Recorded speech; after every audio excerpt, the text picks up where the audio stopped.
Hey everyone, we're back with another critique corner in Ultra League, and today we have some footage from Tonykv. I haven't seen what the team has yet, so let's take a look and see what kind of battles we got. Before we get into the battles, a big shout out and thank you to all my patrons who've been supporting my content creation.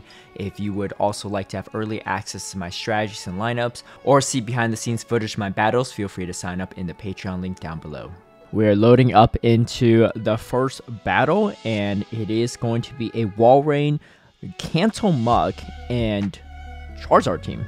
A little bit weak to Ampharos lead, so instantly facing a Core Breaker.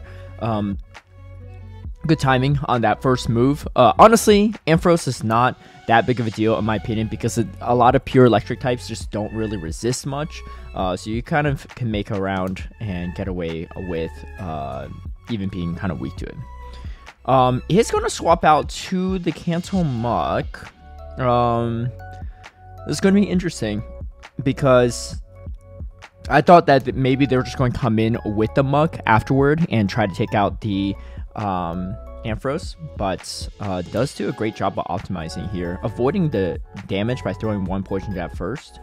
Oh, and then instantly coming in with Cresselia. Now, I think the opponent's actually locked in. Kind of a misplay on the opponent's end to not swap, to actually not wait out the timer, because now they're stuck in this matchup, and it's not a great one. But they do go for the combo play.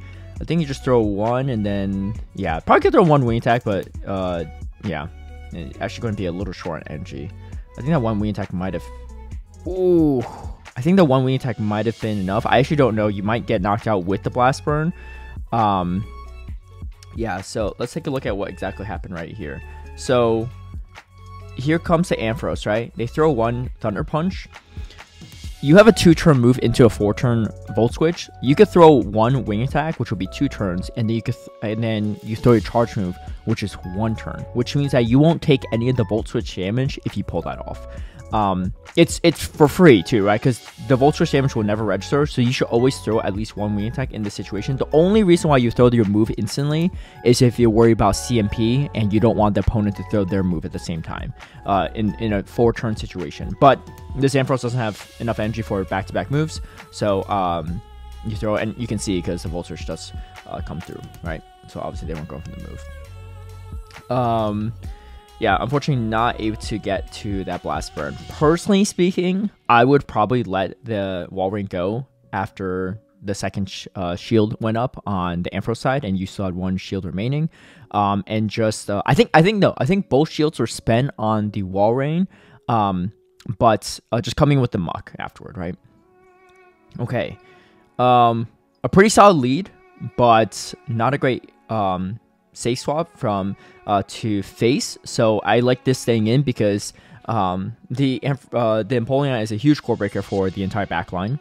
Yeah, it just beats both things in the back. So going for the bait on this one, I would just go double Earthquake. Yeah.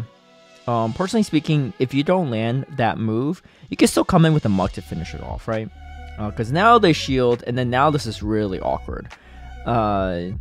I mean, they have a lot of energy, and shields are down, and if they stay in, this matchup is not the end of the world. They come in guaranteed, though, so not too bad. I mean, honestly, this Mug has play against all 3 Pokemon. Honestly, Kanto Mug has a really great coverage in this entire matchup. So there's still definitely some play, but I think I would prefer just going straight for the Earthquake. Just grab both shields, and then come in with the Mug, right? Alright, is going to get to this Icicle Spear. I think it was CMP, maybe? Either way, able to get it out. Oh, this is a little tricky. Oh, and they catch it on the Articuno. Okay, this is not too bad. You have some play here. Yeah, you're going to get hit by a move, but I think you just build up to double Blast Burn, you're fine. You shield and just double Blast Burn, right? Because you're going with charge priority, even debuffed. It's not a big deal. Perfect. Yep. Yeah, good way to find the win condition. It would have been really risky if the opponent just stayed in against the Walrein. But yeah, I think they were just doing a little too much. Overall, I think pretty solid adjustment in the mid game there. After getting the shields down, right? Charizard shields down on the opponent's end. It's usually going to be a pretty good time if you can set your Charizard up, but ideally you have at least 1 shield for your Charizard. And that was the biggest difference between the 2 games. Alright, it's kind of weird. Not gonna lie. If you get hit by a blaster and it gets a little dicey, but I guess you could probably let one go anyway, because they can't really tank the Thunder Punch very well. I mean, yeah, if they tank it, you just poison jab down, right? I think you just shield the point. Oh wait, okay, no. What was it? It was a Giratina lead, right? I think maybe you just shield and farm down. I don't know. Well, let's see what happens. I mean, Walrein has really good coverage, so outside of Golisopod, nothing really is going to resist its move sets in Ultra League. Good no shield there, though, recognizing that it's not going to be a Blast Burn. Alright, it's going to be Clefable. I guess it's fine throwing the energy, but you kind of have to hit it with a Blast Burn anyway, so it doesn't make a huge difference. I'd probably swap away right away, me personally, but again, I don't think it makes a huge difference in the specific situation we're in. All right, going to get to 2 back-to-back Dragon Claw. I would probably shield. You get to like the move pacing pretty quick, yeah, and in case they have Ancient Power, right? That's also a huge issue. I think Tony still has a pretty good shot at winning this. Good recognition of not shielding the Ancient Power. I shields the second one, which is fine. But here's the thing, the Clefable is not going to be able to Fairy Wind down, so it's a good usage of shields on the Clefable instead of the Giratina, because the moves are a little bit more expensive on the Clefable than Giratina. Man, I just don't think he gets enough moves, yeah. Personally speaking, I think I would personally just stay in that matchup, Muck versus Charizard, and just shield and just Poison Jab down, right? You come out with energy that does meaningful damage. They obviously want switch advantage, right? And Charizard's not as good into Giratina as Walrein is, especially not only the Ancient Power, but ooh, catching on the Jellicent. Interesting timing from the opponent there. Maybe they swapped when they expected you to throw right before their Blast Burn. I wasn't counting myself, but this is pretty good. Going straight for the Thunder Punch. I like it. I think you had to throw like at least 2 moves anyways. Yeah, I like the play because then you could just Poison Jab down, come away with energy. Because you had to throw 2 moves, so I think the Dark Pulse would have been just a little overkill. This allows you to get a little bit more energy. Charizard has to throw its energy. Oh, coming in with the Venusaur. Well, this is going to be GG's, I think. Well, the opposing Charizard does have quite a bit of energy, so that's something to watch out for. Personally speaking, I'd shield potential Sludge Bomb. Oh, okay. Oh, they don't even throw. All right. That's pretty good for Tony. And then, yeah, you don't really have to shield. The opponent has a shield. Your Charizard has energy. You just save your shield for the Sludge Bomb, and you should be okay. Yeah, that's a good no shield in this situation, in my opinion. Yeah, it looked like a little weird delay there, but I think everyone still got the moves they should have. I like this. Build to double Dragon Claw. That way you can force the second the shield, and then you can throw another one. Looks like it's going to be CMP, and Tony's going to lose it. I probably, again, would save the shield for the Sludge Bomb, because I think it does more damage than Blast Burn, if I'm not mistaken. But I guess I could bait with Frenzy Plant, so yeah. Yeah, that definitely does a little bit more than Blast Burn, I think. But Charizard is going to win Charge from Priority, though, so pretty good. And then you just Wing Attack down the opposing Charizard, I think. Yeah, nice. Again, I probably save the shield for the Sludge Bomb, but not too bad. Good usage of the Thunder Punch against the Jellicent to make sure you come out with energy. And bring the Venusaur low is really important. Alright, this is a weird one. You win the zeros. Oh, they catch on Golisopod. Golisopod, unfortunately, resists all the movesets. Unfortunate catch, but that's okay. You do have a decent check with the Muck. Honestly, Muck looks pretty good right now in this meta, at least out of the battles that Tony's been facing. It has a lot of play into everything. I personally don't love it because it's a little bit on the, not necessarily frail end, but all of its moves, besides the fast moves, is non-stab. But honestly, it does give you pretty solid coverage, which means that you have play against a lot of things, rather than being walled off by a lot of different Pokemon. Alright, this is kind of a weird spot because you have to land an Earthquake or a Blast Burn to take this out, which means that any chip damage on the Alolan Sandslash, unfortunately, doesn't really mean too much. Yeah, I think you just don't. Okay, going to shield the second drill run. I think that's fine. Going for the baits. I don't hate this. I think, what, they still have 2 shields? Oh my gosh, they don't shield at all. At this point, you kind of just have to let this go and hope to land an Earthquake, but they might catch. Let's see. No, they don't catch. Okay. Oh, this is a little awkward. Alright, now they shield. I feel like we've seen that situation before. Fail the bait, and then they shield the nuke, right? I think a lot of times in that situation, you just double down. But, yeah, that's just my personal take. Because they failed the first bait, sometimes you have to bait again once you build up to the hard-hitting move, because if you don't, a lot of opponents are going to think, well, they failed the first time, so now they're going to try, and they shield, and then you're even further behind. So not only did you fail bait, you also don't land the hard-hitting move, which puts you in a really tough spot, right? All right. Yeah, a little tough. Yeah, how the shielding played out was a little rough, but yeah, so you either don't bait right away and go straight for the move, or you sometimes double down, right? Because if you don't double down, you need to bait to win the first place. If you fail the bait and then you fail the actual nuke, then there's just like no shot coming back, right? Excadrill, kind of interesting. Did not expect to see that. Honestly, a huge core breaker for the team too, so something to watch out for. Gets the Ice Cold Spear. It is going to be CMP. I like this shield though, despite the fact that it's CMP. Because if they shield, your Powder Stones whittle this down quite a bit. Look at how much damage a Powder Stone's doing, right? This time around, avoiding the CMP, you could shield. Yeah, I don't hate that shield because you have a lot of energy. Oh my gosh. All right, they come in. Oh, I thought it was a Mana Buzz. All right, Obstagoon, but this Obstagoon's locked in. I'm surprised they shielded. That was kind of a weird shield in my opinion. You could come in with Charizard or the Muck. Wow, they threw Cross Chop. I think they just messed up their typing there. Night Slash is the better play. Maybe they thought it's Alolan Muck. I don't know. But either way, the neutral Poison Jabs and the neutral Thunder Punch should be plenty. Overfarming a little bit. Not a bad idea because they can't really counter you down. So coming away with a little bit of energy is nice. And then the Excadrill probably doesn't have a move. Oh, perfect. All right, you come in. Yeah, so this is going to be a little dicey if the Excadrill has energy or not. I think coming Charizard is still the right play though, because you want to bring this low as possible. I would probably throw the Dragon Claw right away because you don't want them to combo play you. Okay, well they're not going to go for. Oh, okay, well they go for a catch. That's fine. I don't know if they have enough energy for combo play to be specific, but ooh, I think you live the Dragon Claw. Yeah, nice. Yeah, so probably try to avoid the CMP scenario in that Walrein versus Excadrill in the first set, but good adjustment on the second part there.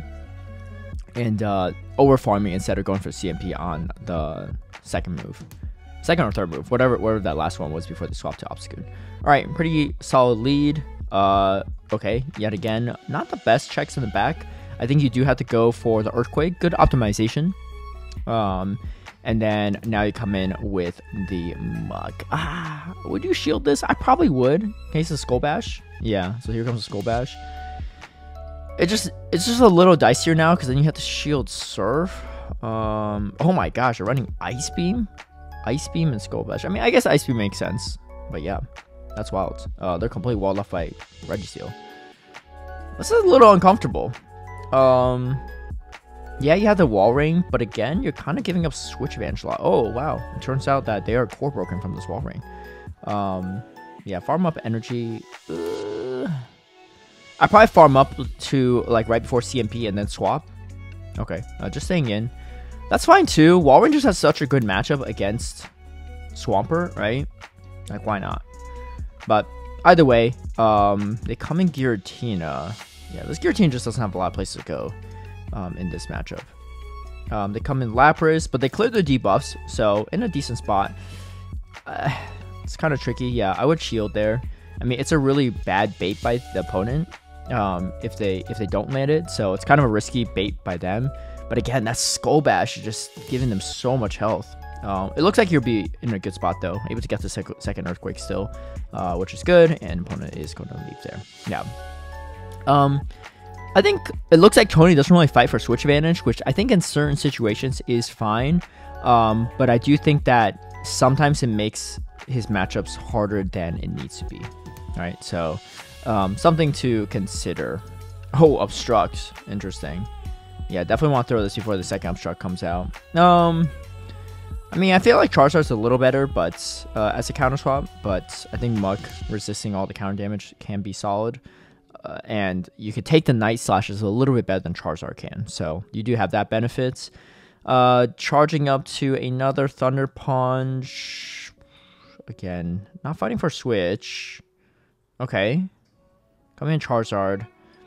Yeah, typically speaking, you don't want to show your third Pokemon if you don't have to, right? Because it gives your opponents more ways to play around it. That obstruct was a little sketch, in my opinion, from the opponent. All right, I completely forgot the lead. Was it Giratina lead? I think it was. Oh, wait, no, it was Charizard lead. Oh, no, it was Obstagoon lead. I think, right? Let me check this real quick. Was it Obstagoon lead? Obstagoon lead. No, it was Charizard lead. Yeah, it was Charizard lead. Yeah, so giving out Switch, again, like Charizard, your own Charizard and Walrein have decent play, but this is the tough part, right? Because now you're matched up against a Scrafty, which has a much better matchup. And if you saw Obstagoon right away, that means that they have a harder counter for Walrein in the back in all likelihood, right? And Obstagoon is already a pretty decent counter, so again, one reason to want to kind of maintain that Switch advantage. This is really awkward. Yeah, they no shield too, so we have a lot of energy on the Scrafty. Oh, ooh, and unfortunately the game bugged a little bit, didn't get the wing attack. Good shield though on the foul play. I mean, it's definitely not over, but 2 shields on the opponent's side is a little awkward. Yeah, I think they just get to double Dragon Claw before you. I mean, you have to kind of no shield this, but then you just get like wing attack down, right? You have to land 3 charge moves at a minimum, and yeah, I don't think that's going to happen before wing attacks.